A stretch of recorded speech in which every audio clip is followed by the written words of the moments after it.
Welcome and good evening. I'm Serge Permikov, MBA 2015, co-chair of the recent Graduates Committee as part of the Stern Alumni Council. I'm very thrilled to have everybody here tonight and very, very excited to see some familiar faces. This is a presentation together with the Civic Society, the Civic Hall, and we're very thankful for that partnership. It's so great to see the students, alumni, and faculty, the Stern community, join us here tonight for one of the author series that we're going to be continuing on an ongoing basis. It is my pleasure to introduce Tim O'Reilly, author of the recent book, WTF, What's the Future and Why It's Up to Us, in conversation this evening with Professor Arun Sundararajan. Tim O'Reilly is the founder and CEO of O'Reilly Media, a company that delivers online learning, publishes books, runs conferences, and tries to change the world by spreading and amplifying knowledge of innovators. Joining him this evening is Arun Sundararajan, Professor of Information Operations and Management Sciences at NYU Stern, whose research examines how digital technologies transform business, government, and civil society. WTF, What's the Future and Why It's Up to Us, was published by HarperCollins last month, is already the Wall Street Journal bestseller. After the talk, we hope that you will join us at the Gardner Commons downstairs for the reception and book signing. And at this time, I'd like to turn it over to Tim O'Reilly and Professor Sundararajan. Okay. Thank you. Thank you, Serge. That was a wonderful introduction. I'm thrilled to have you here. Oh, thanks. I've been in the business of thinking about digital technology for a while, so most books that I pick up that are about the future, about digital technology, I sort of read through a few pages and, they sound familiar. They don't sound new. I sort of put them down after a while. But yours has been sort of a real pleasure to read. Thank you. It's full of surprises. It's full of sort of really, really rich content, and it's been. Those of you who will stick around, I mean, we've got a whole bunch of copies available for you guys to sort of take home with you, and if you can stick around and have it signed by Tim, that'll happen after this. So. So I thought we'd chat for about 20 minutes and then let the audience ask questions. And so I wanted to start with two broad themes that are in the book. One is sort of the theme of you wanting us to rewrite our economic algorithms, and I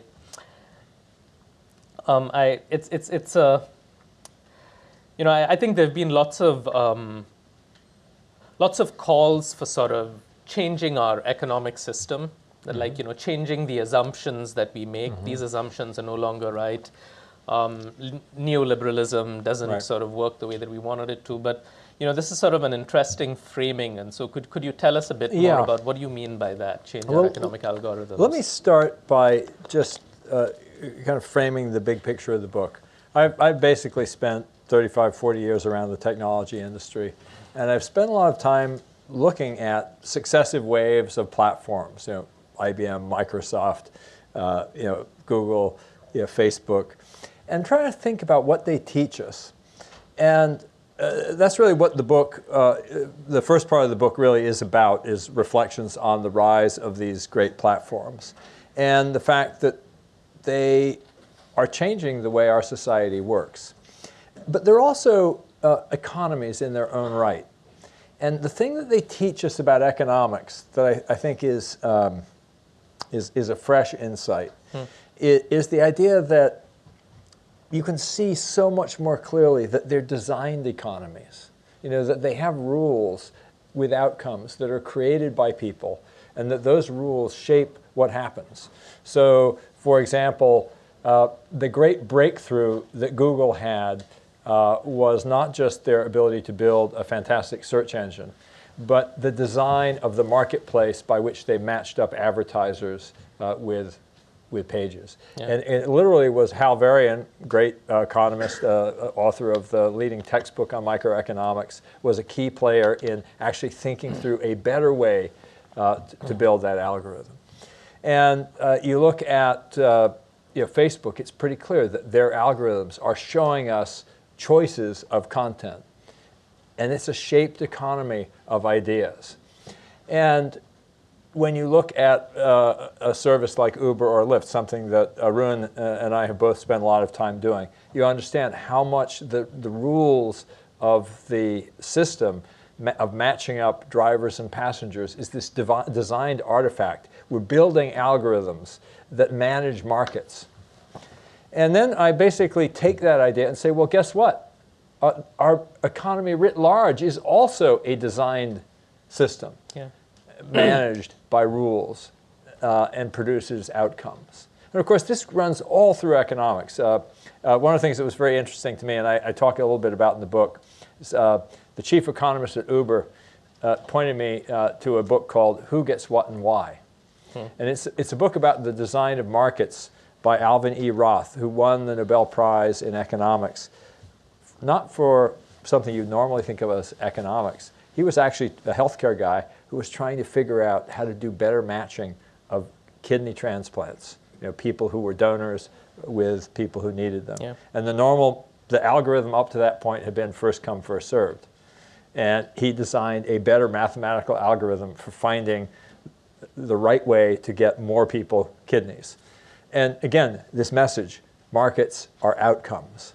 They're not the beginning, they're the end of a set of processes. Yeah. And so I try to basically effectively then tackle some of the fundamental questions in our economy, like income inequality, like the hollowing out of the middle class, from the point of view of saying, what is causing this? It's a designed outcome. It's a result of a set of rules that we have established, just like Facebook and fake news is the result of a set of rules that they've established. And we're holding Facebook's feet to the fire and saying, we expect you to fix it. And I think we need to hold our policymakers' feet to the fire and say, yes, you were well-intentioned, just like Facebook was well-intentioned when you designed this system, when you put certain preferences in the tax system, when you wrote certain laws.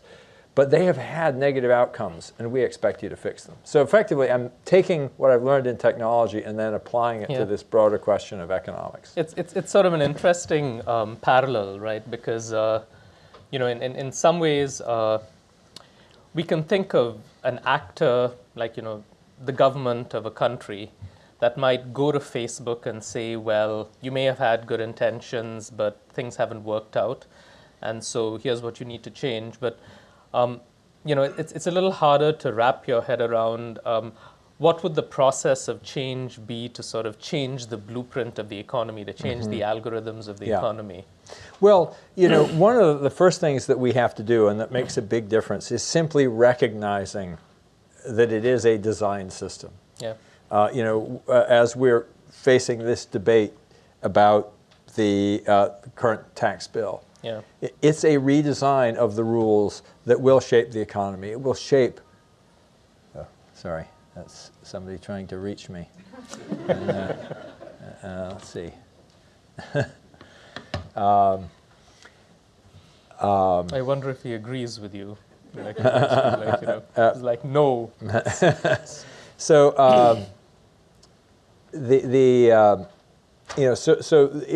right there, there are micro changes that are being made all the time, just like there are micro changes being made by Google, by Facebook, by Amazon that shape the outcomes. So there's in the small scale. But I think there's a broader story. And actually, I like to point people to the founding of this country as an example of a really big rethink. Because in 1776, most people in the Western world accepted the idea of the divine right of kings. That somehow, there were some special class of people who deserved to rule. And that they had, it was coming out of this era where only certain people got to own land. And it was just taken for granted. And this set of people came along and said, we don't believe that anymore. We don't want to work within that system. And what's so remarkable, it's a story I heard many years ago when, and actually Lin-Manuel Miranda makes reference to it in Hamilton. It's quite wonderful. When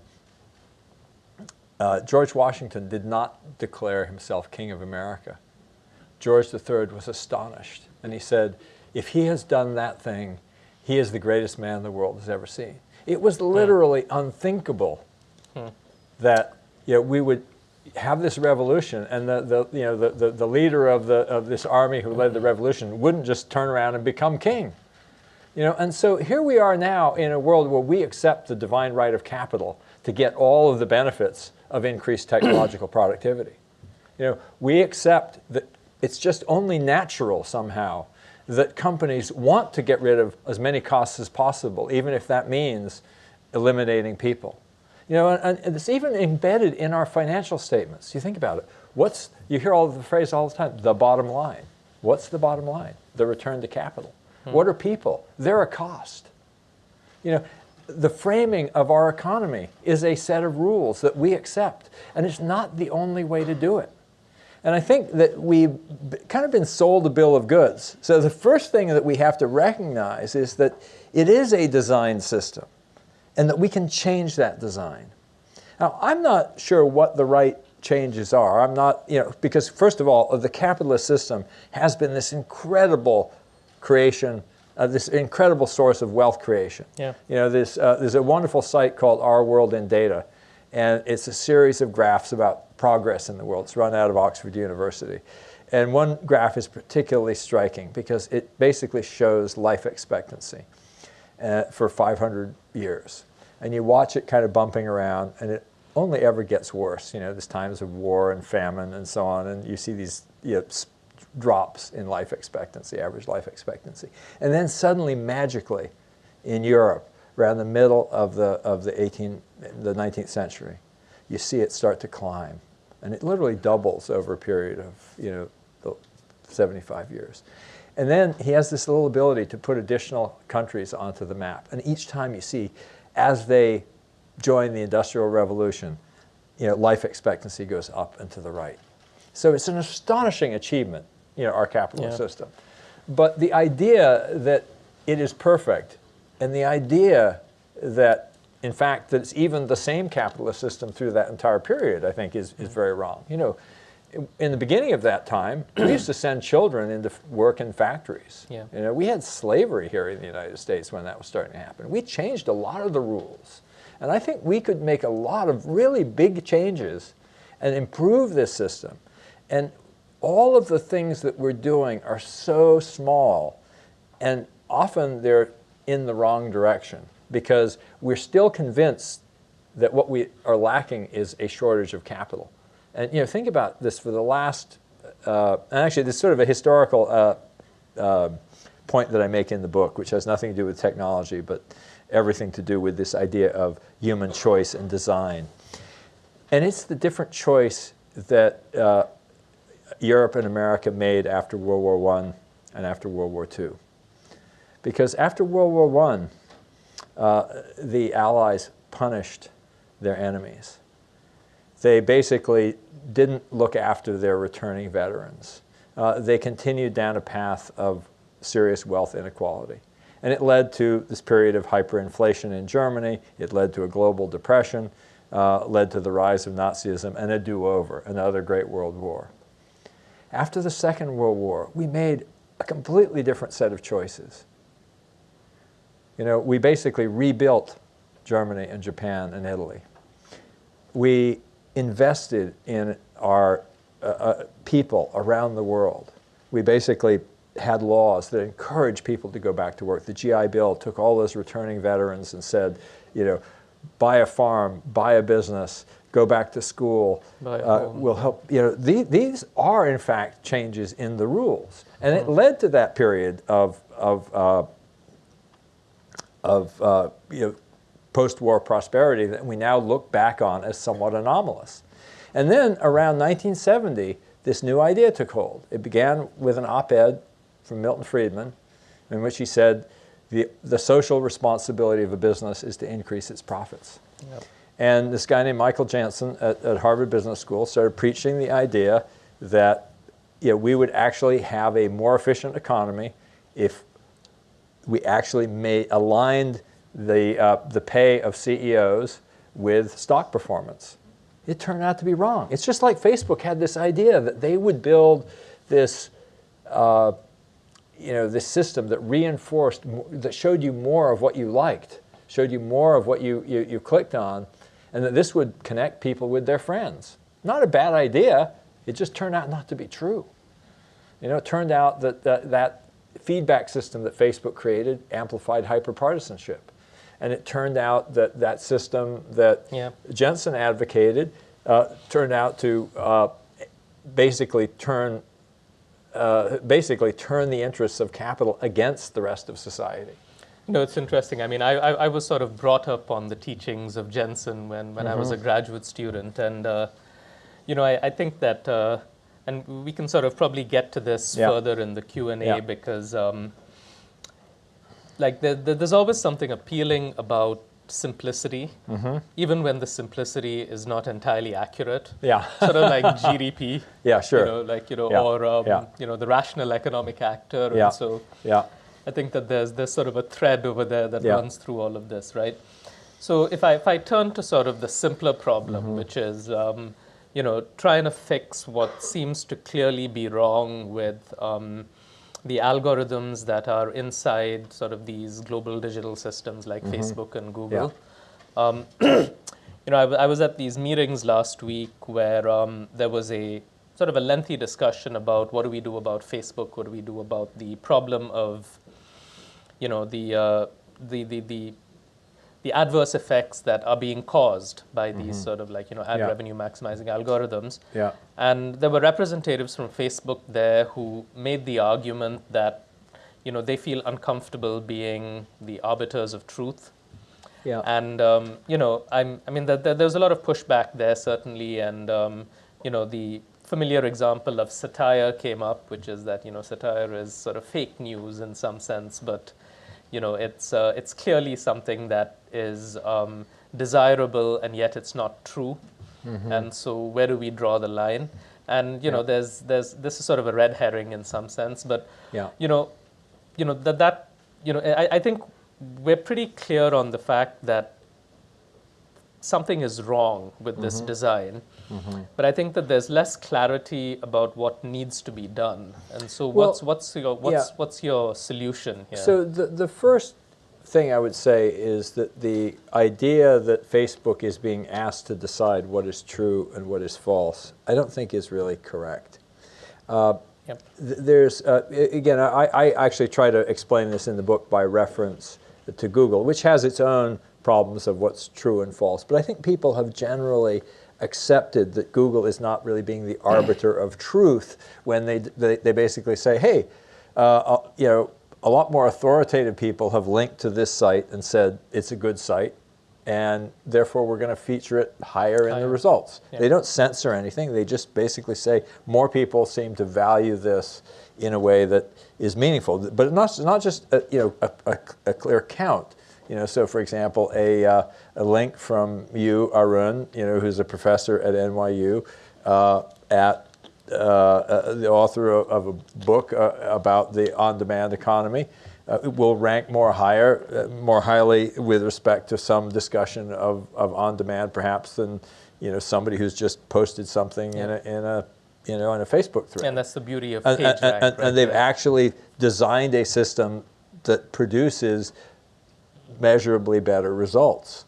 And they measure those results based on whether people are satisfied with them. So Facebook comes up and says, well, we're going to do the same kind of thing, but for a very different kind of content. And it turns out it's not exactly analogous because there's no right answer to or no best answer to a Facebook query. But they are curating what we see, and so the idea that somehow they're saying, well, we shouldn't be asked to decide what's true. I go, well, then show things in, from my friends in time order, which is what, of course, they used to do. And then you're not making that decision. You go, well, we don't want to do that. Okay, well, great. Let's experiment with some different algorithms. But the idea is they are curating the feed. And there's actually a really great experiment that you can do. We all do have some responsibility that we need to take with regard to this. And the experiment I challenge you to do, if you have a lot of news in your feed, how many people use Facebook first off? Okay, fair number of you. How many have used it as a source of news? Okay, not so many of you. Okay, so then and maybe this isn't an issue for you, but like I found during the elections, for example, I was getting lots of hyperpartisan news, you know, and I would get a taste of things from the right because I have family members who were there. But mostly it was you know, hyperpartisan left news, and I was like aware that it was hyperpartisan. And I noticed that my wife didn't have as much of it. She had a lot more updates from her friends. And I went, oh, because she actually clicks on the updates from her friends. So I started seeking out those friend updates. You know, my kid just had a graduation. We just had this great vacation, and liking those instead. And even if I thought a story was interesting, not clicking on it. And before long, I didn't have any of those things in my feed. I just had friend updates. So we do tell Facebook what we want to see. We're just not aware of it. Now, of course, Facebook wants us to see certain things, things that drive their advertising model. But we do have to recognize our own culpability, just like we have to recognize our own culpability when we basically go, I'm going to go buy this thing because it's cheaper on Amazon, even though I walked into a store and I saw it there, and you know. There's sort of a guilt. There's choices that we make, and so the choices are not just on Facebook, but they do, I think, already curate the feed, and there's no question in my mind that they could be doing things like, okay, this story is taking off, getting a lot of virality, so to speak. You can detect that. We better have somebody look at it more closely. Okay. You know, this is an authoritative source for this subject. We should actually rank that more highly than. We don't care if a lot of people are clicking on it. We believe that it's not actually an authoritative source. You know, yes, there's some shading of like we're using human judgment, but we're expected to use human judgment in our lives, and I think we can expect that. I mean, the parallel with Google is interesting there, right? Because for many years, you know, Google had a clear separation between what was, you know, the ranking that was done based on, like, you know, what maximizes their advertising revenue, the search advertising, sort of the search results, and then you had the organic search results, and they were sort of distinct, and it was very clear that, you know, this was one list and this was another. But it's interesting. So I guess with Facebook, they've sort of melded together in a way that we don't fully understand, but we're assuming that it's optimizing what you call that, and then, like, you know, sort of one iteration of what you call the master algorithm, right? And that it's, you're sort of maximizing profits. Yeah, and that really is the really interesting question is how do you find that right balance between what produces the financial results. And I have to say all the publications, including mainstream media, is complicit in chasing the ad dollars that Facebook was providing. So I think that there's a lot of work to be done. But, you know, again, I talk a lot about this in the book. There's a lot of technical solutions that are required. And it also illustrates a really important point. We're moving into a world where cognitive tasks are being augmented by effectively technological power tools for the mind. Yeah. You know, and we wouldn't. And so a lot of people were like, "Well, you have to just put people on it." And they go, "No, you can't put people on it. There are 7 billion posts a day on Facebook. You're not going to get people to look at all of those 7 billion posts. You know, what you are going to do is you're going to get an algorithm that can identify posts that might be problematic and get people to look at them. So it's a little bit like, you know, we wouldn't expect, well, we're going to dig another, you know, tunnel under the English Channel, but this time we're going to do it with shovels. You'd say, no, we're going to use powerful equipment. And Facebook has to use their powerful equipment. So again, when people go, it's a choice between algorithms and humans, algorithms on this side or humans, I'm going, no, it's algorithms and humans. And that's actually one of the fundamental changes in our society. We are now moving into a world where we are building these compound organisms, effectively, that are humans plus machines working in new kinds of mental partnerships. But so how far do you think the government should go? I mean, you know, there's one line of thought that you sort of got to take them, you know, threaten to regulate and then sort of pull back and let sort of the threat of regulation have, like, you know, sort of the platform take care of things on its own. Yeah. And there's another that you sort of step over that line and actually change the incentives. Yeah. Say, well, it can't just be ad dollars, it's got to be ad dollars plus something. But then you run into the sort of the that there's no simple metric like money, right, that you can sort of specify to them. I mean, intuitively, where do you think that line is? Do you think the threat is sufficient, or does there actually have to be intervention? I think there's probably multiple avenues of attack. I mean, one of them that I try to use in the book is simply self-interest. And I make the point that, if you look at the history of technology platforms, when they get too greedy, they lose their way, and it hurts them. I remember Walt Mossberg, the famous technology columnist, once recounted a conversation to me that he'd had with Steve Ballmer, who at the time was the CEO of Microsoft. And he said, Steve, if you guys would just be 5% less greedy, people would like you 100% more. And I think, that's a message that I think Google and Facebook need to understand. They basically, you keep pushing this, people are going to turn on you, and it's not going to be good for you. You're going to get antitrust regulation. We're already at that point. So there's a self-interest argument, and I try to make that. But there's obviously the moral argument. It's the right thing to do. But I also think that for the policymakers, there are different approaches, and one is very heavy-handed. We're going to come in here and we're going to create all kinds of rules, and I think that's going to be the death of our technology industry. But we do have often small, creative interventions that make a huge difference. And one that you're all familiar with is I think it was the Fair Credit Reporting Act, where basically credit card companies were told, no, you can't pass on fraud to your customers. If somebody carries out credit card fraud, it's your responsibility. The customer's responsible for only the first $50. And that put the shoe of management, managing the fraud problem, on the banks, on the credit card issuers. And they had to build the regulatory system.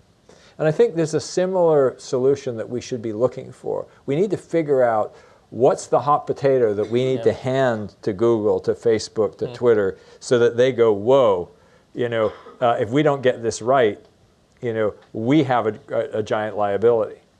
So I think that the best type of government regulation on this is going to be to figure out how to put the liability for certain kinds of violations, on the right parties. It's sort of a tough one, right? Because we've lived for 20 years in this world where sort of one set of rules has shielded the platforms completely from liability, and any change to that would be would potentially have unintended consequences. But you're right. I mean, I've seen 20 years of machine learning research that has been, the early funding for a lot of machine learning research came from credit card companies trying to detect fraud. Yeah. So there have been sort of tremendous societal spillovers well beyond the fraud detection I think the pushback on these things has to be real. And it's sort of interesting, going back to that famous Milton Friedman op-ed, I recently learned something really, really interesting, because I think it was Bill Lazonick, who's an economics professor who's looked a lot at the use of share buybacks as a sort of distortive force in our economy. And he actually went and got the microfilm of that original New York Times Magazine op-ed in 1970. And it turned out that it was a special issue about Ralph Nader and Ralph Nader's push for fuel efficiency and more safety in cars. And so you put Milton Friedman's op-ed that the only responsibility, the social responsibility of business is to make money for its shareholders and give it back to them and let them decide what the social issues they should, invest in. Boy, that really kind of says, oh yeah, there was actually a pretty big ulterior motive here. In the same way, when these platforms are saying, well, we don't want that liability, we don't, but actually, that was what the car companies should have been doing. And I think this is what the platform should be dealing with. They should be embracing this. It's a hard problem, and they need to own it. Okay. And the fact that they're kind of saying, well, we can't own it, I think is wrong. Just like the auto companies should have been saying, oh yeah, this is a problem. We should be thinking about fuel efficiency. We should be thinking about safety. I know, but I think it's gonna take a while to figure out exactly, as you put it, what is the hot potato that we need to toss to them. Yeah. So I want to talk about one more thing before open it up for questions. We will have about 15 or 20 minutes for questions. So if you've got a question, sort of get it ready, and we'll ask you to come to the mic and ask it. This has to do with. I guess this cluster of topics around there's sort of a thread of logic that I encounter frequently that says, artificial intelligence and robotics technologies have hit this tipping point, or, I think Ginny Rometty at IBM is now calling it augmented intelligence, because everybody's scared of artificial intelligence. But it's hit this tipping point where the demand for human labor will fall rather than rise. Yeah. As a consequence, we're going to be facing sort of potential technological unemployment. And so something needs to be done about it. And then, one of the proposals is universal basic income or some sort of dividend that, is paid. So, if we take that, I mean, this is too broad a sequence to sort of get through in a few minutes. But I think that there's a tremendous amount of uncertainty about, how dire will that first piece really be? And so you've been seeing things change for the last 30 or 40 years. I mean, is this time really different? I don't think so. And I'll tell you why. Yeah, and it's actually a thread that runs through the book. There's this wonderful idea that was articulated by Clayton Christensen, which he called the law of conservation of attractive profits. And it says, when one thing becomes a commodity, something else will become valuable. And it's kind of a simple idea, but it's actually, quite, powerful. And I explored it originally in the context of open source software. Everybody was saying, oh my gosh, open source software, free software, it's going to destroy the software industry. And I said, no, something else is going to become valuable. And I kind of became, quote, famous as a futurist because I said, I think it's going to be data, And sure enough, data became valuable. And you look at companies like Google that actually exploited that. The software industry morphed, but it did not go away. But going back, you can also think about the law of conservation of attractive profits in the Industrial Revolution. Because there's a secret to technology. It can be used to do the same thing more cheaply, but it can also be used to do more. And, so I look around and I say, first of all, are we done? I mean, I look at all the problems. Our infrastructure is crumbling. Our, healthcare is a mess.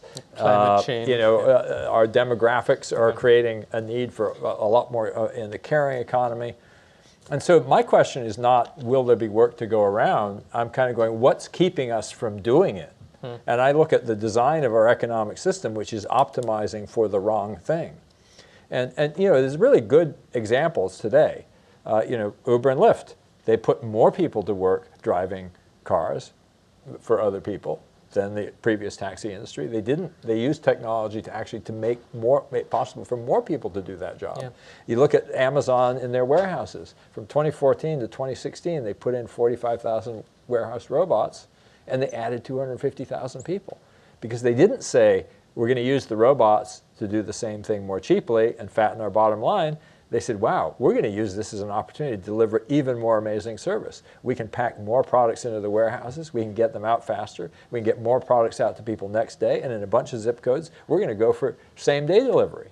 And of course, that's going to expand our market, and we're going to become, have more happy customers. And so they put hundreds of thousands of people to work. And not only the hundreds of thousands of people who work to Amazon, but all these people who actually now work for this thing called Amazon Flex, which is yet another on-demand service, but it's those people who show up with your packages at 10 o'clock at night, delivering them to your house. So if you do more with technology, you put people to work. And so the real question to me is not, will technology put people out of work? It's, if technology puts people out of work, why is it doing that? And it's doing it because that's what we asked it to do. Okay, that's fascinating, actually. That because there's the design of the economic system is going to determine whether there's a complementarity between the machines. That's right. And I had a fascinating conversation recently with the economist Brad DeLong, and he actually started developing. I hope I'm not talking out of school because I don't know if he's published this yet. But he kind of was showing it at a meeting we were having about this question of AI and jobs, and it was sort of a theoretical model of two different approaches to technology. And one, and it was basically said for a given amount of output, you can basically say, okay, we can use a mix of machines and people to produce it. Yeah.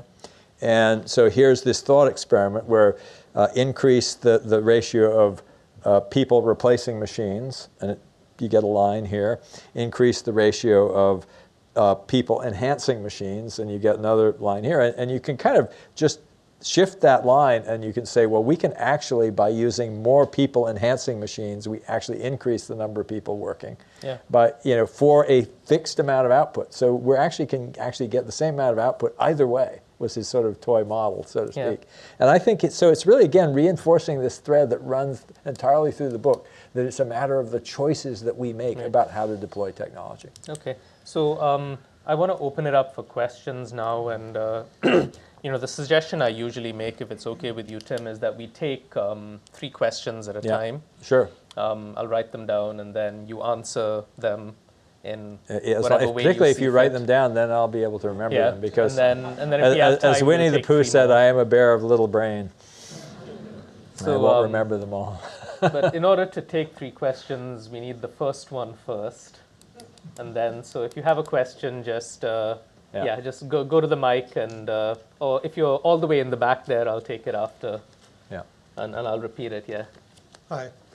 So my question Just is... tell us who you are. Yeah, I'm Dick Reisman, and I've been working on some models for revisiting how we do pricing. And I think getting to your question of rules, it seems to me one of the rules that nobody examines, you can consider it the divine right of businesses to set the prices for products that go to consumers.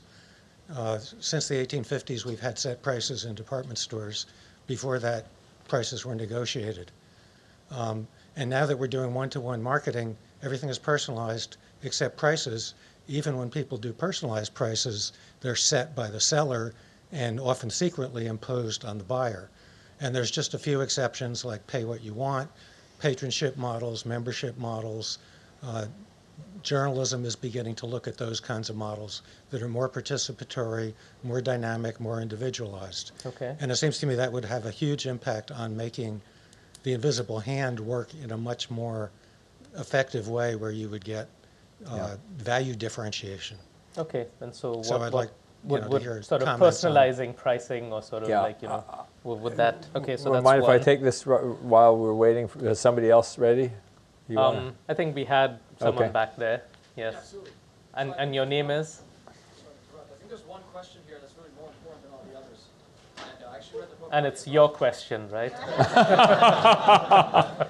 It's a bigger question that I think is a bit more important. It actually relates to some of the concepts that you covered regarding the government and its role and kind of the trends of decentralization that are now occurring. So I think everyone here has probably heard of blockchain and Bitcoin and Satoshi Nakamoto and a lot of these forces that are allowing for increased decentralization and smaller granularity of value to be transmitted. But the thing to take note of here, and this has also occurred previously, is that this is a non-government controlled protocol, just like the internet. So when something becomes commoditized, just like it did with the internet, with information, something else becomes more valuable, then the law of attractive profits, the law of conservation of attractive profits dictates that there will be something more valuable other than the thing that's been commoditized. So while the internet commoditizes information, the blockchain commoditizes trust, the blockchain commoditizes security. And once this revolution is completed, and I do really think it's a revolution, now with Bitcoin, something called Ethereum in particular, my question is, what's going to become valuable in the economy? What's going to become valuable about the government when trust and security are algorithmically solved for every single person on the planet? Okay. Will the United States continue to exist? All right, so for those of you who couldn't hear that, it's sort of like, with the blockchain revolution, and in particular Ethereum, as trust and security get commoditized, what happens, what will become valuable, especially as provided by the government and other trust intermediaries. We can take one more question, or we can answer these 2. Yes, and your name? My name is Leo Schmidt. My question is, how do you create more competition with Facebook in the media so that news becomes something that people want more trust, more reliability instead of just knowledge? Okay. All right, so we've got the first question about, is personalized pricing the solution? Yeah. The commoditization of trust and security through blockchain? Let me start with the personalized pricing. I think it's an extremely good point, and if and it really does illustrate this idea that markets have these hidden rules that we take for granted as simply just the way it works, and we don't even see, we have these blinders on, and we can't see that that's actually a rule that has enormous consequences and that it can be challenged. And in fact, it has been challenged. You know, the essence of Google's ad auction, for example, was very much like that. We're not actually even going to sell the ad placement to the highest bidder. What you don't know about the Google ad auction, the breakthrough was that they said, actually, we're able to guess, or estimate pretty accurately how likely people are to click on the ad, and we're going to sell it to the party that has the best mix of their offer bid for the ad and its likelihood of being clicked on, because we only get paid when somebody actually clicks on the ad. So completely different set of rules that turned out to be incredibly productive and made Google a fortune, because of course they were a search engine without a business model. So again, this was something where everybody who did it before that was like, well, we'll just have an auction where the highest bidder gets the ad, and they rewrote the rules. And so this idea of rewriting the rules, so powerful. And yes, whether that would be a solution, it would actually maybe go in the other direction, because it would give more power to the platforms. And I think one of the questions, one of the really big questions that I think we need to be asking ourselves is, who are all the parties in these transactions? We've got society, we've got communities, we've got individuals who are both customers and often providers of value. And we've got an ecosystem of companies who are suppliers to various kinds of intermediaries. And we have to figure out who gets what and why, and is it the right allocation? And again, the idea is that the market finds the right allocation. But actually, I want to throw in one idea that has nothing to do with any of your questions. A book I really want to recommend is by Nobel Prize-winning economists George Akerlof and Bob Schiller, and it's called Fishing for Fools, PH, fishing, and PH, fools. And it has a really interesting, ingenious argument about efficient market theory. And it's like, people talk about government regulation is needed because there's all these market failures. And they said, no, actually, we need government regulation because markets are so efficient that there's an efficient market for fraud. For every fisher, there is a fool, and for every fool, there is a fisher. There are people who have learned to prey on human cognitive biases, I guess the point is the balance of power between various entities is a really critical question. And when those entities are hostile, as we saw, for example, in the Facebook fake news thing, we need to figure out regulatory systems to check them. Unless you can find a balance of power. Yeah, that's right, unless you can find a balance of power. And the best systems do have that balance of power. Natural checks and balances. So, second question. Trust and security. Yeah, what happens when trust and security get commoditized? It's a really interesting question. Well, do you think they will get commoditized? Yeah, I'm not sure that they will. I mean, I think that blockchain is an incredibly interesting technology.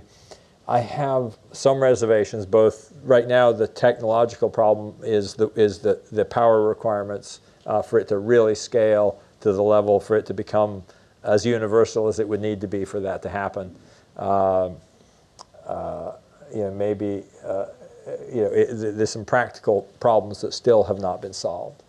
But the second question is, it's very hard often to see in advance what the consequences of a change like that will be. Just even this idea about I quote, predicted that data would become valuable. I didn't really predict it. I noticed it, that it was becoming valuable. And so the question is, it has to actually progress far enough for that future to have arrived. William Gibson, the science fiction writer, once said, the future is here. It's just not evenly distributed yet. And the secret to predicting the future is not to predict the future. It's simply to notice things in the present that are interesting that other people haven't noticed yet. Yeah. And so I don't know. So the question I would ask is as you follow Ethereum and the blockchain marketplace, it should start becoming apparent what's becoming valuable.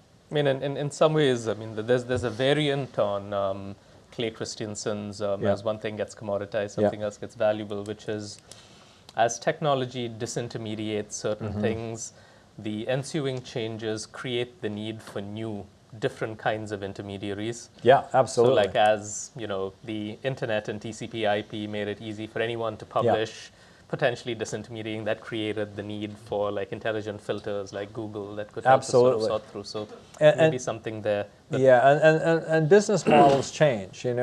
Think about music and how all the hand wringing about music was dead. Music was not dead. It was just that some of the companies' business models were challenged, and new companies arose to fill the vacuum. And I think there's still plenty of music.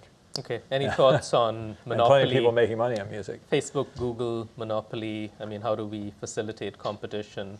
It's sort of interesting. I've been thinking about something very different, and I'm not sure that I'm right, and I'm not sure that I'm going in the right direction. But we have a theory of antitrust that is focused almost exclusively on benefit to consumers. And actually, this is shaped a little bit by a book I read once called The Great A&P and the Struggle for Small Business in America. And it made the case that there was a point in antitrust law where they were really considering, actually, is the thing we should be worried about is big companies versus small companies, rather than just benefit to the consumer. And we made a decision that big companies were fine as long as prices were going down for consumers. Yeah. And that took us a long way, but it also led us to a world where small merchants were disadvantaged. And now we're facing that again with these vast platforms. And I think we have to ask ourselves the question did we make the right call? Or should there have been a better balance? And I started thinking about the right question in antitrust regulation, particularly with these platforms, is a platform is infrastructure for other people, right? If the platform consumes all of the value and there's nothing for other people, it's not a platform anymore, it's just a giant Borg, right? And so I think we need a theory of antitrust that actually measures whether companies are creating value for others and how much. And it's really kind of this question, again, of distributional economics. Yeah. And we can start to measure it. I looked at the last 5 years of Google financial statements, for example. And one of the things that jumped out at me was that in 2012, almost 30% of Google's ad revenue came from advertising on other people's sites. So Google would place those, AdSense ads. It's down to 18%. Google is taking more and more of the value because things that used to be on somebody else's site, like flight times or travel destinations. Yeah, because when I first are now directly on Google sites. So they're effectively doing the same thing that Microsoft did before them, which is, that seems like a good thing, and we should do it. It'll be better for the users. Yeah, and that question of it's better for consumers is maybe not the right answer always, because if it leads to basically the hollowing out of the economic base of producers, so that there's only the big guys get to be the producers, then we're in trouble. And we see this not just even in tech. InBev, the big beer company, recognized that craft brewers were a threat to it. And what did they do? They basically bought up all the hop supplies and started squeezing the craft brewers to drive up the prices. That's anti-competitive, And it's like, maybe so they can continue to offer their beer cheaper, but that's not what we want. We actually want the specialty beers that are made by small players. And when they're all made by the big guys, we feel impoverished, actually. Yeah, and again, I guess it sort of comes back to that whole, we've transcended the point where sort of these simply explained objectives are going to be sufficient, right? Yeah. Because Amazon would turn around and say, well, but we have millions of we support tiny businesses because we've got millions of small businesses selling through us, whatever, 600,000 job equivalents. Yeah. And, on paper that seems like it sort of fits the bill of, there's, I don't think there has been another company that has been so obsessively sort of focused on sort of doing what's right for the consumer or doing what's best for the consumer. I would agree with that. Yeah, so but it's sort of a interesting. changing the objective. We do have an interesting comparison between Alibaba and Amazon, because Alibaba has taken the opposite approach. It's also a giant e-commerce site in China, but it's got an advertising model. It's kind of like a giant Yellow Pages where advertisers pay Alibaba to feature their products. So it's a giant online mall, maybe a little closer to eBay than Amazon, and they're actually favoring. They're basically trying to build the economics for the suppliers rather than for the consumers. And those two models are, again, teaching us that there's more than one way to do it. Yeah. So it's 8 o'clock. We started a little late. Did we get all three of the questions? I think we did. Yeah, okay, great. If should we take a couple more, or should? Depends if we have them. Yeah. Maybe we could ask you. Yeah. So there's. Let's take a couple more. Just state your Yeah. name and what your question is. Hi, I'm Henry Yan. Thanks for coming to speak with us. My question is a two-part, really related to AI and what was mentioned earlier. The breakthrough recently in AI, I hear, is that primarily through increase in chip power as opposed to software breakthroughs? And secondly, Moore's law about chip speed doubling every 18 months or so, do you see that still being true for the foreseeable future? Okay. Yeah. So let me just repeat the Okay, question sure. so that. Yeah. So is the AI revolution really about greater computing power rather than sophisticated new algorithms? And will Moore's law, where the processing power, the number of transistors on a chip, processing power of computers, roughly sort of doubled every 18 to 24 months, is that going to run out of steam? Yeah. So let me qualify both of these by saying I'm an expert on neither of these questions. But I will say, first off, it's pretty clear. That generally doesn't stop me, but Yeah. It's you'd ideally want to talk to a hardware engineer about about Moore's law. But my understanding is that we really have reached. We're starting to reach some real physical limits. And there may be some breakthroughs like quantum computing, which we're making real progress in, that will completely blow that wide open. So I wouldn't count Moore's law out, but I think it has definitely slowed down. That being said, different kinds of specialized chips, we've kind of figured out ways, like in this example with AI, where we started out with GPUs, which are a specialized chip that was originally developed for graphic processing, hence the name graphics processing unit, which turned out to be good for AI. And then we went, wow, we can even build better AI chips that are optimized for the kind of calculations. So the creative hardware people are really coming up with solutions to continue to increase the power of computing. There have been enormous software and data breakthroughs in AI as well. And Jeff Hinton, who's the father of deep learning, which is the technique that's really taken the AI world by storm, has now come up with a new approach, which he calls encapsulation, which he thinks is going to be even more powerful. So there's some really exciting stuff on the horizon there. But I would also say it's super important not to get caught in the idea that this IT revolution that has been so exciting for the last 40, 50 years is the only kind of technological advance that we can face. There's enormous progress in genetics, in neuroscience, and I think there's going to be some breakthroughs that, and again, AI and computer technology are actually integral to the development of those fields. Yeah. But I think we're going to see some surprises completely out of left field. And I can imagine an economy where we look back on Silicon Valley, kind of like we look back on the golden days of rock music. Yeah, amazing. People used to get really rich in IT. And now it's kind of just uninteresting, and the people are getting really rich because, man, you see that, they just figured out how to make mammoths again, and, this other, again, genetic manipulation, super interesting area, what happened with CRISPR-Cas9, mind-blowing kind of new technology allowing us to actually edit, genes in living organisms and, create new life forms. It's astonishing. And, yeah, it is. All right, one final question, and then we'll sort of wrap up. Name and question. I'm a current MBA student here. I have a quick question on your your thoughts with the Senate's bill on taxing stock options for private companies, and if that's going to stifle innovation and challenge some of these larger tech players going forward? Yeah. Okay, for the Yeah. in the microphone, will the Senate's bill on taxing the restricted sort of stock grants that a lot of tech companies give their employees at the Yeah. time that they vest Yeah. rather than like at the time Yeah. that they go liquid, is this going to stifle innovation? I shocked my corporate lawyer, who's an advisor to many big tech firms, by saying, it might not be such a terrible idea. And the reason I say that is because I have a company that is competing with these guys. And I have a private company, and we pay people in dollars.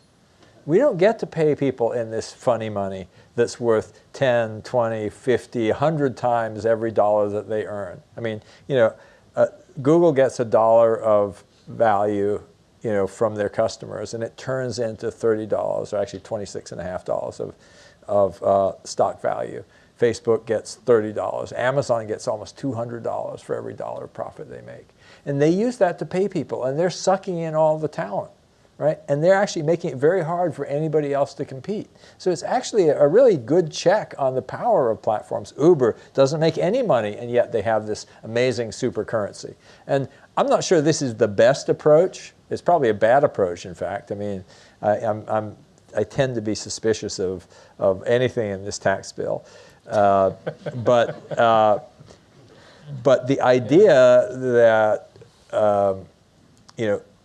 the way to get innovation is to throw enormous amounts of money at Silicon Valley is incredibly self-serving. And I look back on the early days of Silicon Valley, and I think of the parody that we saw in that was so well done in that movie, The Social Network, where the Facebook people were saying, $1 million, that's not cool. Now $1 billion, that's cool. Well, $1 million was plenty to motivate all the things that these guys built on top of. I mean, you could get quite rich in the old days. You just couldn't get so crazy mega rich as you can today, often for doing very little.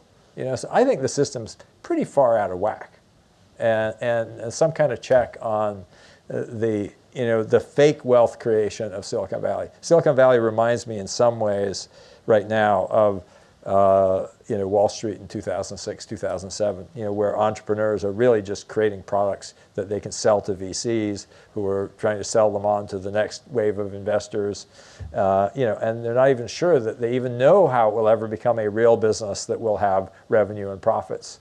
And I live in a world where, I started my company with $500, and I basically, for the last 35 years, I've been selling people things that they want, and building a business the old-fashioned way. And I think that's a good thing, and I think we should be supporting that economy. We have supported a financialized economy for the last 30, 40 years, and it's gutting our ordinary economy of exchange between people like you and me. Okay, well, that's a wonderful note on which to end. So thank you, Tim. Thank you. Thank you. That's Thanks great. a lot. And,